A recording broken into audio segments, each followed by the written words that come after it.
लिंबाच्या लोणच्याचे वेगवेगळे प्रकार आणि जर कुठल्याही प्रकारे जर लिंबाचं लोणचं केलं तर खूपच छान लागतं. आणि त्यातल्या त्यात अगदी इन्स्टंट होणारं लोणचं म्हणजे लिंबाचं क्रश लोणचं.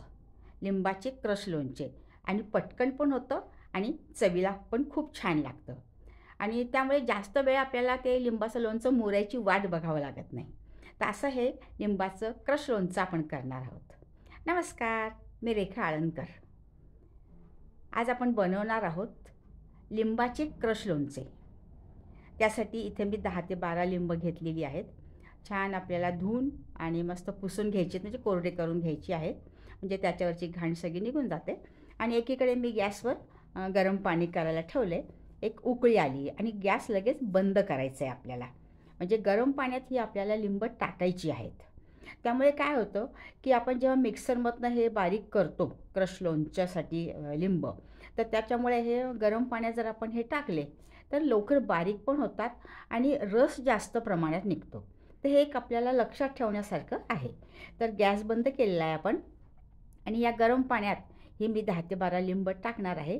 आणि जास्त वेळ ठेवायची नाहीत आपल्याला. झाकण ठेवून एक 5 ते 6 मिनटं फक्त मी हे ठेवणार आहे. आणि 5 ते 6 मिनटं झाली की ही लिंब सगळी आपल्याला काढून घ्यायची आहेत आणि स्वच्छ कपड्यांनी कोरडी करून घ्यायची आहेत, म्हणजे जेणेकरून काय होतं पाण्याचा अंश राहणार नाही. आणि कारण की काय होतं पाण्याचा अंश राहिला की मग बुरशी लागायची भीती असते. पण तसं क्रश लोणच्याला कशाचीच भीती नाही, ना बुरशी लागते. तुम्ही वर्ष 2 वर्ष किती दिवस ठेवा, हे लोणचं अतिशय छान लागतं.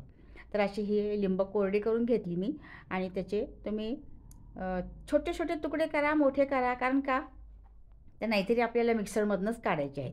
बिया काढून घ्यायच्या शक्यतो, म्हणजे बिया जर आपण तशाच वाटल्या तर लोणचं कडसर होण्याची शक्यता असते. म्हणजे बिया काढून घ्यायच्या. तुम्ही बघू शकता जर गरम पाण्यात टाकल्यामुळे ते लिंबाचा रस पण भरपूर प्रमाणात सुटला आहे आणि ग्राइंड करायला पण आपल्याला सोपं जातं, कारण की ही लिंब मऊ होतात. आता ही लिंबाचं आपण सगळे लिंब क्रश करून घेतलेली आहेत मिक्सरमध्ये. एकदम पेस्ट करायची नाही, थोडंसं असं जाडसर ठेवायचं, म्हणजे ते लोणचं खाण्यात एक वेगळीच मजा येते.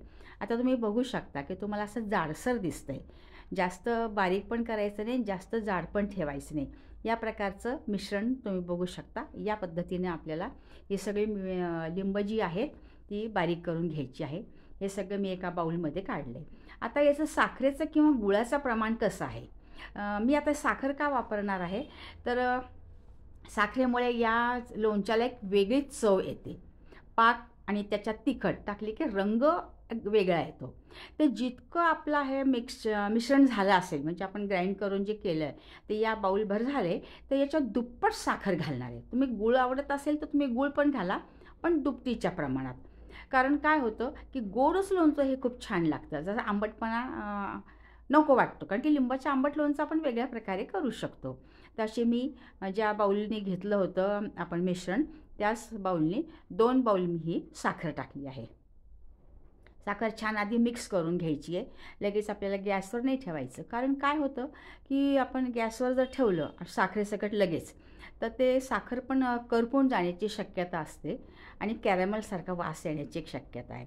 त्यामुळे असं मी पूर्ण छानपैकी असं मिक्स करून घ्यायचे की जेणेकरून थोडी साखर विरघळल्यासारखी होते. आणि छान असं मिक्स करून घेतलं की मग आपल्याला हे गॅसवर ठेवायचं आहे. गॅससुद्धा लो टू मीडियम ठेवायचं आहे आपल्याला. गॅस जास्त मोठा ठेवायचा नाही आहे. आणि मधनं हे सतत हलवत राहायचे, जेणेकरून ते खाली लागणार नाही भांड्याला. हळूहळू साखर जशी विरघळत जाईल तसा तो पाक होत राहतो आणि सुरुवातीला आपल्याला वाटेल की हे मिश्रण खूप पातळ आहे. आता हे तोपर्यंत एकीकडे शिजते, तोपर्यंत मी एक तडक्याचा छोटीशी कढई ठेवली आहे आणि त्याच्यामध्ये आपण 1 चमचाभर मेथ्या भाजून घेणार आहोत. नंतर पण आपल्याला लागणार आहे, तर थोड्याशा मेथ्या मी भाजून घेतलेल्या आहेत. या तेल अजिबात टाकलेलं नाही आहे. या मेथ्या भाजून घ्यायच्यात आपल्याला. मंद आचेवर, जास्त काळपट लाल होऊ द्यायच्या नाही आहेत.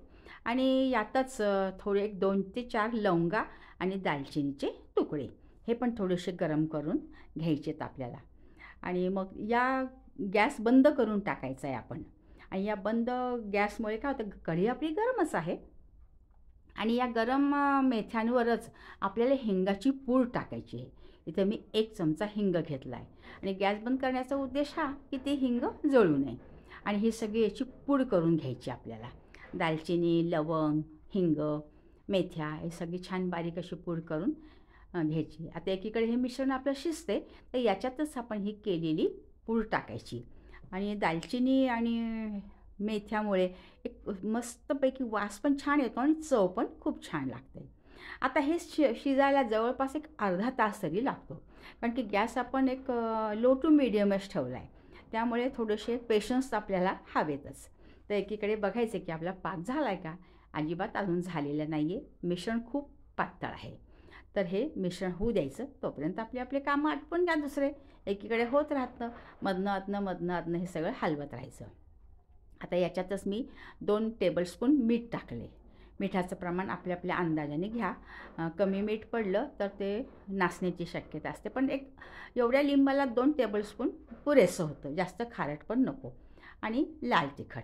जितकं तुमच्याकडे जर बेगडी मिरच्या असतील किंवा दुसऱ्या छान लाल रंग असलेलं तिखट असेल तर ते तुम्ही टाका. इथं माझ्याकडे जे होतं घरगुती तिखट मी ते टाकले. जसं जसं शिजत राहील तसा बघा तुम्ही त्या लोणच्याला असं मस्तपैकी असं छान कलर येतो. हे 15-20 मिनटं आपल्याला हे लोणचं शिजायचे. मधनं बघायचं की याचा पाक झाला आहे का नाही. आता तुम्ही बघू शकता मध्ये कसं होतं की मिश्रण तेव्हा पातळ दिसत होतं.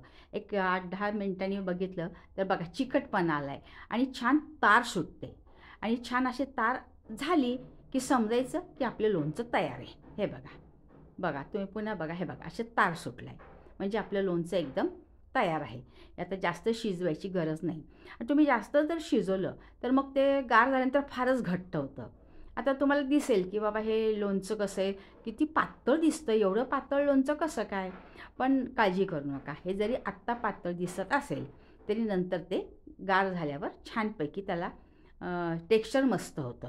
आता गॅस बंद केला मी आणि छान गार होऊ द्यायचे. हे वर्षभर हे लोणचं छान टिकतं. आणि लहान मुलं जेव्हा असते ते फोडीच खात नाहीत बघा लिंबाच्या. आणि असं करून दिलं तर जॅमसारखं सुद्धा हे लोणचं छान लागतं. तर जणू काय आपण लिंबाचा जॅम खातो आहे. तर मुलांना पण असं हे आवडेल. असं हे लिंबाचं क्रश लोणचं तुमच्यासाठी तयार आहे. तुम्ही पण या सीझनमध्ये या प्रकारचं लोणचं करत असतालच, पण ज्यांनी अजून केलं नसेल त्यांनी करून पहा. आणि हो, आत्तापर्यंत जर कोणी नवीन असेल तर नक्की चॅनल सबस्क्राईब करा.